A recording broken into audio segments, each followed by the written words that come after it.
Ayun mga Kapadadyon Vlogs, ito na yung ating panibagong update sa ating pinapagawa at nandito na nga sila sa lababo at ito na yung nangyari.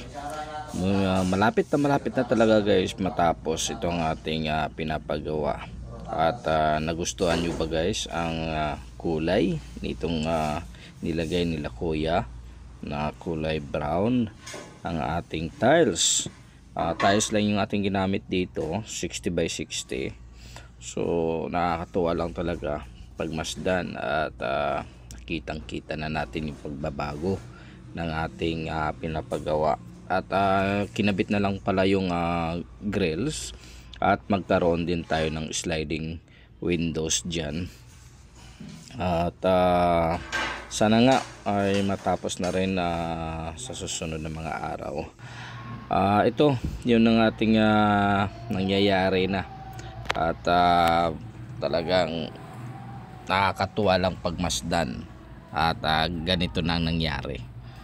So may kakintaban nga yung ating lababo at sa tingin nyo ba okay ba yung ganitong klaseng design ang nailagay, kasi wala nga silang nakitang plain na tiles ng 60 by 60. So para sa akin sige, okay na lang dahil maganda rin naman ang kinalabasan ng kanilang pagkabit.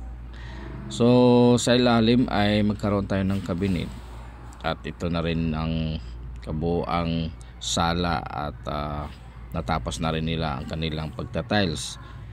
Pintura na lang at pag-varnish nitong mga pintuan sa dalawang kwarto. So mga lodi, may nagkaroon na rin pala tayo ng ilaw. So naikabit na pala yung electricity sa ating bahay. So napaka tapos na rin ang kanilang pag masilya itong dingding. So na lang talaga, pintura na lang ang kulang dito.